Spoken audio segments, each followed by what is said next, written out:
Hello, it's Danielle here.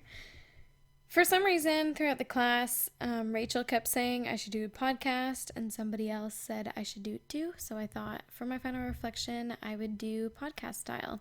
It's a little less nerve wracking than having to look at yourself in the camera. So, kind of like a video, except I'm removing the visual aspect, and it's a lot more comfortable. um, so, the first thing I wanted to talk about that kind of struck me that we talked about in the course was Martin Buber and his concept of the I and thou, um, which involves reverence and respect for others that you want to engage with them.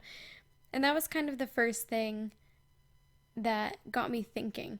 When I interact with other people, do I show them that respect that they deserve? Do I make them feel like I want to engage with them? Do I make them feel welcomed? So that was one of the first things I started thinking about. And then when we moved on to the responses to problems and went through the whole list of interrupting response, unrelated response, focusing on the self, discounting response, blaming response, evaluating response, giving advice response, I kind of realized what a terrible listener I was.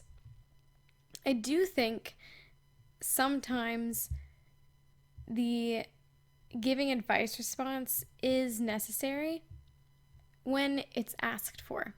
When someone's asking for advice, they're expecting advice. But it kind of made me realize that when I am talking to other people, I don't often just listen to them. I don't often just ask questions to allow them to talk or to understand. I ask questions so that I can evaluate the situation for myself and tell them what I think about it. I don't always ask them how it makes them feel just so that they can express how they're feeling or just so that I can understand better how they're feeling, but it's so that I can evaluate whether or not how they're feeling is appropriate in my eyes. And I don't always use a paraphrasing response, just so that the other person feels like I'm listening and understand. But I use the paraphrasing response to make sure that I understand so that I can respond. And so I realized that I was doing a lot of listening to respond, or listening and thinking of a response and holding on to my response until the other person was done talking, and then being like, yeah, but, and then say what I was holding on to and what I wanted to say. So that's something, since we had that class that week, that I've really been doing a lot and doing actively. That when someone's talking, I make sure consciously that I hold my tongue, and I make sure consciously that I'm staying focused on what they're saying and that I'm actually listening to them and not holding on to any kind of response in my head. And if I get the temptation to jump in or to interrupt, to sort of speed things along, I do my best to hold that back and let them talk at their own pace. And that's really been eye-opening for me. And I've realized that it makes people feel heard, and it makes them feel comfortable, and it makes them feel valued. And it's okay if I don't get to say everything that I want to say, because there will be more opportunities, whether it's with the same person or whether with others, to share how I'm feeling or share my own experiences. But I became not only aware of myself doing these things, but I became aware of how I felt when I realized that others were doing them. And it became kind of the reason why I now enjoy talking to some people more than others. And I always kind of had a sense of people who, wow, they really know how to have a conversation. They really make you feel like they're interested in you. And they really are welcoming. And other people, not so much. And now I understand why. And I want to be one of those people who people come away from feeling like, wow, they really care about me. They really felt interested in me. You know, she really made me feel welcome, and made me feel like she wanted to hear what I had to say. And I want to be one of those people, because I enjoy talking to people like that, and it makes me feel good. So I want to be able to make other people feel good. And conversational narcissism. Almost everyone is a conversational narcissist without being aware, even with the best intentions. That made me feel a little better because I felt like such a terrible person for being such a terrible listener and a terrible conversationalist, but knowing that everyone in some way without being aware of it at one point or another is a conversational narcissist, it made me feel a little better. But now that through this class we are aware of what that is, we're going to be able to be the ones who change that, and even the ones who maybe start a new type of conversation within our friend groups. And maybe even if we're bold enough pointing out to others when they're being a conversational narcissist, in love, of course, as all things should be done in love. So those things they made me feel not bad, but just opened my eyes to the fact that maybe I was making other people feel bad, and maybe I needed to change some things, and not to feel bad about it because everybody does it, but now that I'm aware of it, I can change it. And already it's really made a difference in some of my relationships, and made the conversations that I've had with some people a lot more fruitful and a lot deeper and meaningful. And deep listening. It's hard to be a deep listener when you are prone to conversational narcissism or interrupting or just waiting, listening to respond. You can't really be a deep listener. It happens on the rarest of occasions when a friend really needs you and just wants to vent and listen. But hearing the definition that says deep listening is the kind of listening that can help relieve the suffering of another person. You can call it compassionate listening. You listen with only one purpose, to help him or her to empty his heart. And I want to be that kind of person for other people who can help relieve the suffering of another person just through listening and just through making people feel like somebody is there to care for them. Somebody cares what they have to say, and somebody cares how they have to feel. Because I need that. So I want to be able to be that for other people. And I do it already on occasion, but I think it needs to be more of a regular thing. People carry around so much stress and so much suffering and so much burden that they don't always know how to put into words. So when you give someone the space to talk, and when you give someone the space where you're just listening, it allows them to find the words. It gives them time to find the words to say whatever it is they need to say to heal themselves and to relieve their suffering. And I need to refrain from offering advice when it's not needed, but only when the person really needs a fresh perspective. And deep listening, when someone's talking about what they're going through and what they're suffering, the first instinct that I have, and I'm sure a lot of people have, is just to want to help and to want to offer advice. But it's not always warranted. Sometimes it's unsolicited advice. But I do think at times when someone is in a dark enough place or dug themselves a hole super deep, they can only see things in one way. And I do think at times we need to discern the proper times to do that, but sometimes people do need a different perspective. That's why community is so important, because when we believe one way and one thing for so long, that's what's normal. And sometimes we need other people in our lives to come in and break our thought patterns, to show us a different perspective, or to show us the other side of the coin, so that we can start building new thought patterns and start seeing things in a different way, and grow and learn and heal and move on from whatever we're holding on to. So those realities became apparent to me pretty soon on the course, and those are things that I've really been aware of and trying to incorporate in my day-to-day, and be aware of what others are doing when they're listening. Are they really listening? Are they not? So that I know who should I be going to when I really need someone to just listen. so that I don't go to somebody who's a bad listener and then I'm disappointed because they're not listening to what I'm saying. So it's helpful for me in that I can become a good listener, but also I can avoid the bad listeners and maybe I can help them learn a little something, maybe, if they receive it well. Which I don't know how well people would receive hearing that they're not good listeners, but sometimes people receive constructive criticism well, if it's delivered in the right way, of course. One of the biggest things from this whole course that was a real kind of shock to me was that it never occurred to me how many people don't like being alone with their thoughts and listening to themselves.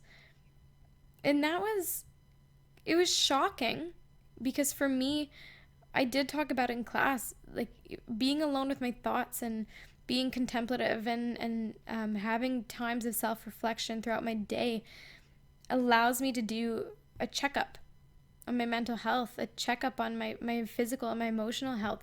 How am I doing? What am I thinking about? What thoughts am I hanging on to? Are these thoughts that are helping me grow, or are they hindering me? Do I need to let them go? Yes, I do. How do we do that? Are my thoughts becoming more negative as the days pass on? Am I stuck in a loop of negative thinking? Okay, we need to break this before it gets any worse. And doing regular checkups and being alone and being self-reflective is what really can help us save ourselves from falling into a hole unconsciously and waking up all of a sudden realizing we're at the bottom of the hole and not really knowing how we got there. So it was really shocking and really kind of alarming to me that so many people don't like to be alone with their thoughts. And I do understand why. Sometimes it's scary when we're in a bad headspace and the thoughts are, it's terrifying, the things that we can think of sometimes. The fact that, it's the reality that, wow, I really feel this bad. And we kind of beat ourselves up. Like, how could I let myself do this? How could I let myself do this? But you're your own best friend. Like, you're your number one. If you aren't kind to yourself, if you don't treat yourself well, if you don't have grace with yourself, then you're not going to be able to do any of that for other people. You need to love yourself first before you can love anybody else. Because if you're not taking care of yourselves, then you don't have the capacity to take care of someone else. So if it's helpful to some people who don't like being alone with their thoughts, maybe they can view it as if I don't check in on myself, then maybe I'm hurting other people around me by having a bad attitude or having this pattern of negative thinking that I'm unaware of because I haven't checked up on it. And that was really something that struck me. And it's so important to be self-reflective and contemplative and to work through emotions and work through those thoughts that scare us, because if we don't work through them, then we suppress them and they come out later in another way, and they can come out in how we treat people, and they can come out in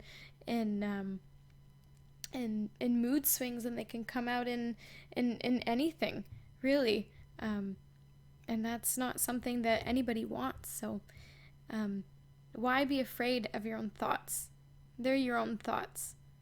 They happened somehow, so you can undo them somehow. Yeah, so that was just a really big eye-opener for me.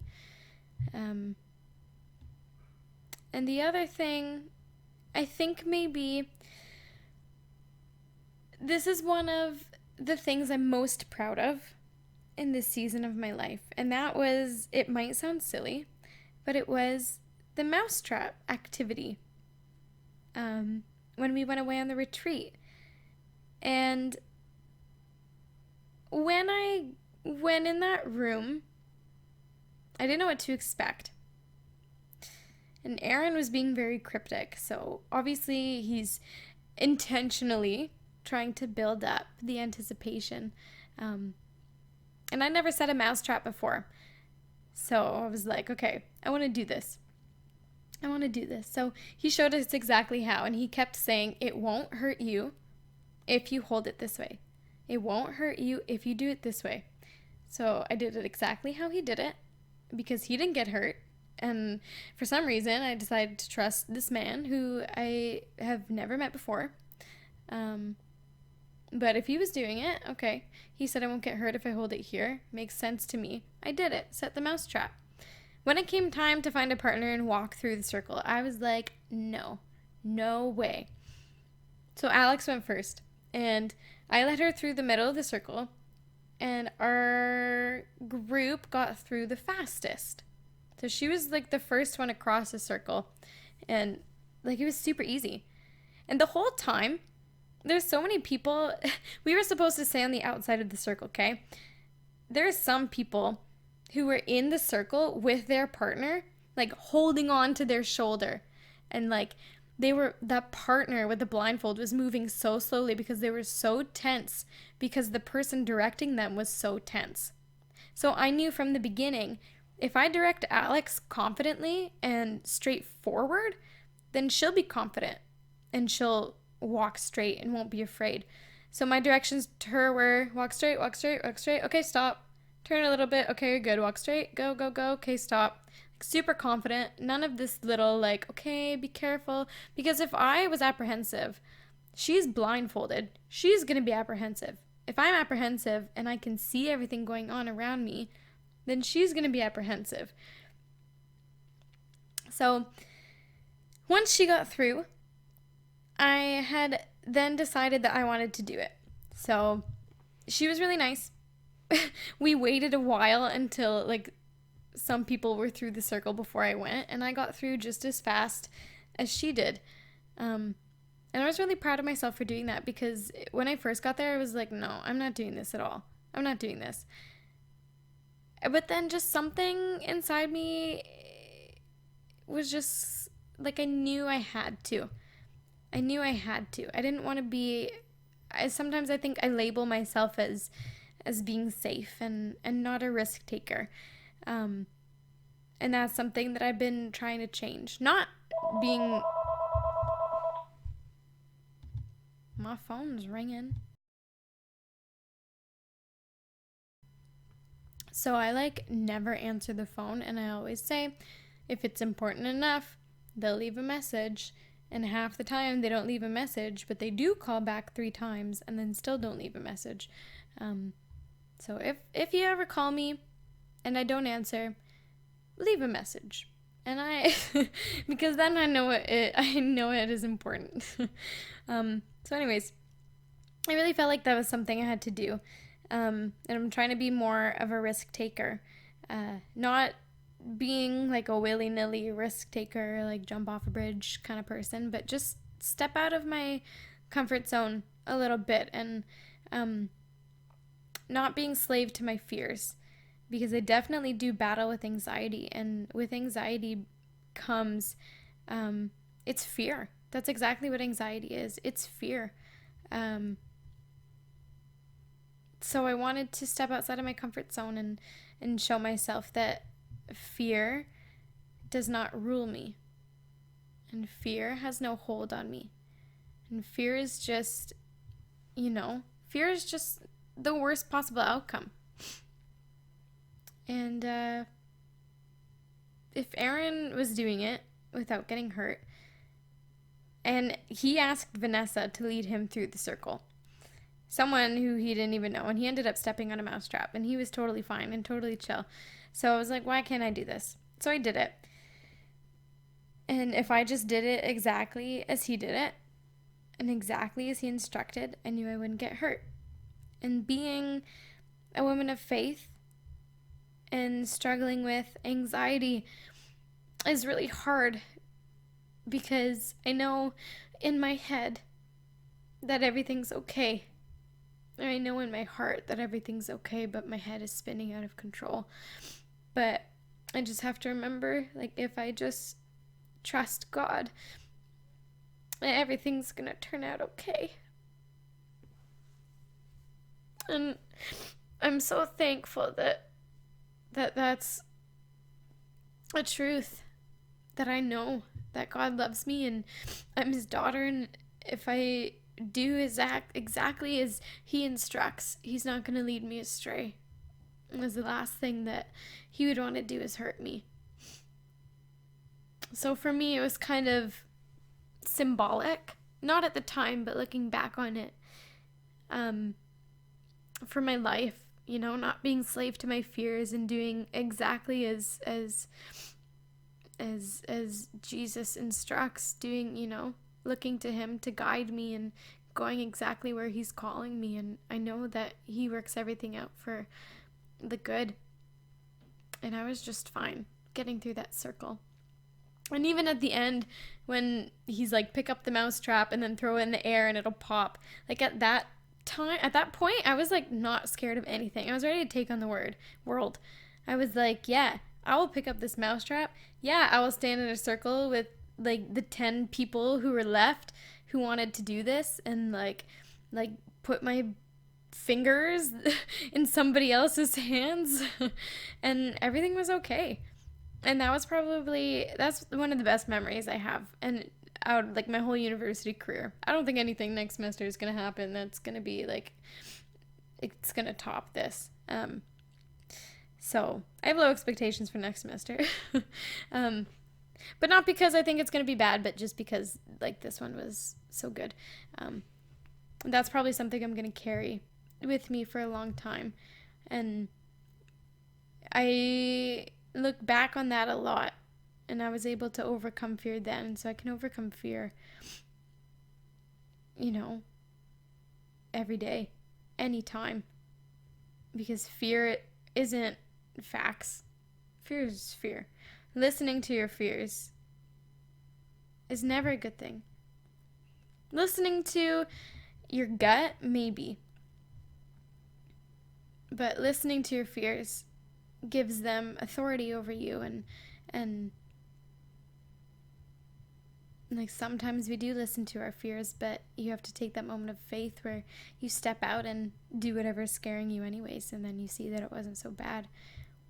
So it just really solidified in me that I have nothing to fear and nothing to worry about as long as I keep listening to the Holy Spirit and heeding the wisdom of Jesus. And for others, that might look like following their gut or listening to their conscience. But for me, I know that my life is in the hands of God who created and controls the universe, and what better place could I be in? So there's a real peace in that. And I really grew in this course, and I really learned a lot about myself and how to listen to others and how to love others better through listening. Like I always want to love everybody, but I didn't realize until now that part of that where I was lacking was listening to people. I love going out and having conversations, and I do think sometimes I am a good listener.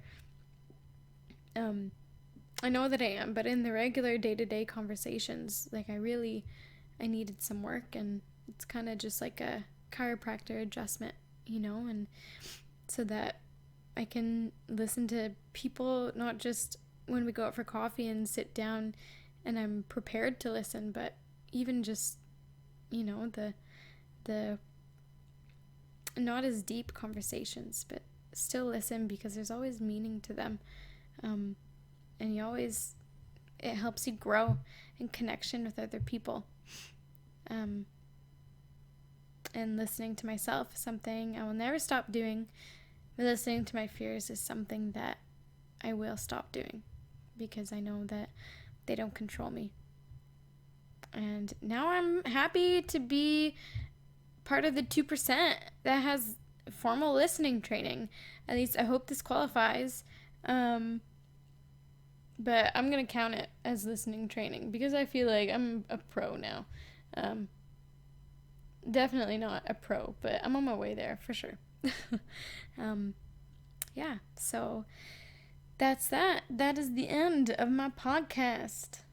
There will probably not be another episode, so you're very lucky and you're very special to have the only one. And I'm sorry that this went on for so long, but I did have a lot to say, so if you did skip through it, I won't judge you. Love you, Sharon. Bye-bye.